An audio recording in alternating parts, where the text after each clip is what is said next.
Bonjour à toutes et à tous, bienvenue sur Grand Lille TV, votre chaîne d'information régionale en ce lundi 24 juin. Voici sans plus attendre vos prévisions météo. Aujourd'hui du soleil et surtout la chaleur au programme.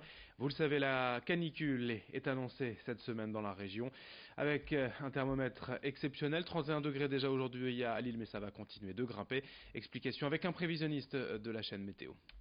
Bonjour, alors dans les prochains jours, une canicule va donc concerner l'ensemble de la France avec des températures qui vont donc s'élever à des niveaux exceptionnels pour la saison et les Hauts-de-France seront également touchés par cette canicule avec des températures qui dépasseront allègrement les 30-35 degrés. Ce sont les températures relevées à l'ombre ou en plein soleil, il fera encore plus chaud. On attend jusqu'à 37 degrés à Lille entre mercredi et vendredi prochain.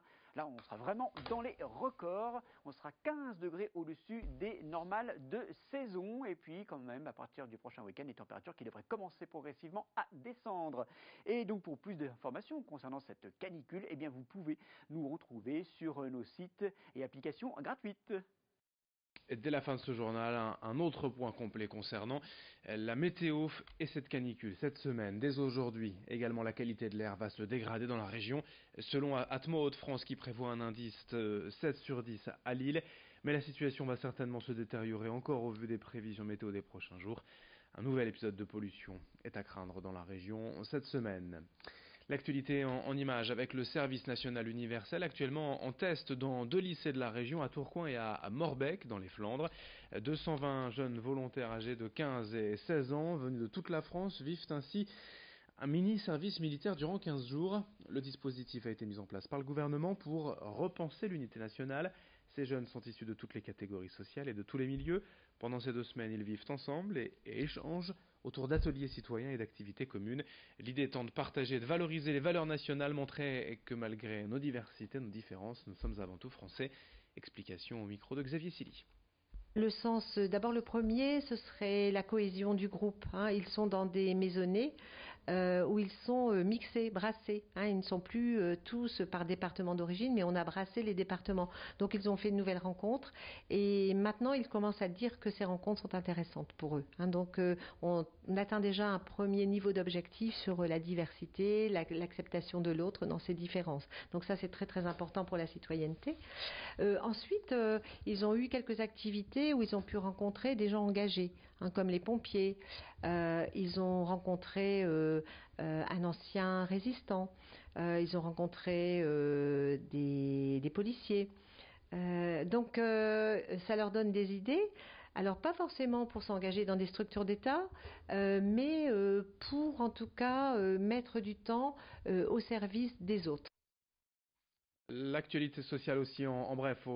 Aujourd'hui, les salariés de la Poste sont en grève en cause notamment la réorganisation du temps de travail des facteurs.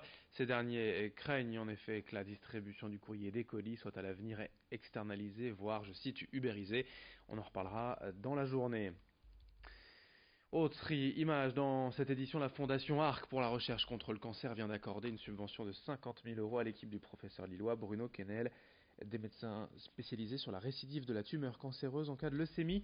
Parmi eux, Salomon Magnier, médecin et chercheur hématologue. Son travail concerne principalement le myélome multiple, une maladie qui touche principalement la moelle osseuse. Chaque année, 5500 nouveaux cas sont décelés en France. L'objectif de cette subvention et de la recherche, c'est de mieux cibler la dépendance génique par le biais d'expériences en vue des premiers essais cliniques d'ici 2 à 3 ans. Explication complémentaire recueillie par Idil Gunay. Les 50 000 euros, ils nous servent vraiment là à financer les expériences.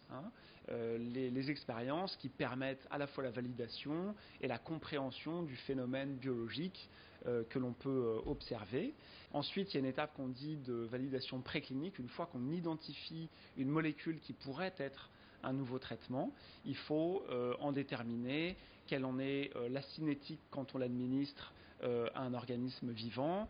Est-ce qu'il y a des effets secondaires possibles de cette nouvelle molécule avant de pouvoir envisager en effet de l'administrer à l'homme et chez les patients qui en auraient besoin. L'actualité locale également à Lille, nous vous parlions déjà il y a plusieurs mois de cela des problèmes rencontrés par les habitants de la cour Morel concernant les poubelles. Le problème a en partie était réglé puisque désormais un kit éco-citoyen a été remis à chaque participant pour réduire le volume des déchets, notamment en plastique. Mais surtout, ces habitants de la Courmorelle veulent favoriser le vivre ensemble. Ils organisent régulièrement dans leur courée des animations, des fêtes de voisins, un karaoké d'ailleurs, vendredi, organisé par la toute jeune association Les Habitants de la Courmorelle, financée entre autres par la mairie et d'autres associations pour une démarche écologique citoyenne pour vivre ensemble. Cette fête a d'ailleurs pris place alors que 2 jours auparavant, les fameuses poubelles ont pris feu sans gravité, je vous rassure. Explication sur place au micro de Rémi Desremeaux. On a offert ça aux habitants de la Courmorelle en fait pendant la fête des voisins en fait un éco des sachets pour ramasser les déchets des chiens, des savons en fait aussi pour plus utiliser les savons, les gels douches, les emballages plastiques et la carafe en verre. Voilà. Et l'idée du coup c'est avec ce kit là, c'est de montrer, puisque étant donné qu'il y a eu une problématique au niveau des poubelles et du fait qu'elles débordent systématiquement, de montrer que nous aussi de notre côté, on fait l'effort de réduire notre consommation plastique et de ce fait de réduire considérablement la quantité de déchets, notamment plastiques, dans nos poubelles.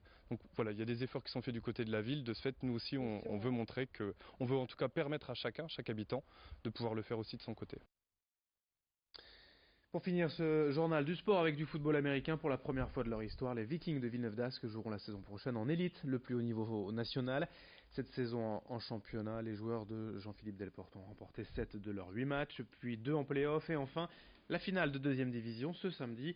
Les Vikings remportent ainsi le premier titre de champion de l'histoire du club, plus de 30 ans après sa création en 1986. La saison prochaine, la première donc en élite, Villeneuve d'Ascq s'appuiera sur un mélange de joueurs d'expérience et de jeunes talents formés au club. Aujourd'hui les Vikings, c'est plus de 400 adhérents et un président, Jean-Philippe Delporte, au micro de Xavier Silly. Déjà, il nous attend un gros niveau. Je pense que ça va être supérieur à nous, clairement. Donc nous, on va devoir se renforcer aussi cet été. On a des envies forcément de se maintenir et d'évoluer en D1 de la meilleure des façons. Mais on sait que le chemin est encore long et qu'il va falloir bosser et étoffer tout ça. On a l'avantage d'avoir un gros vivier. On a l'équipe A, on a l'équipe B là, qui vient de gagner le championnat régional, qui a eu sa montée aussi. Et du coup,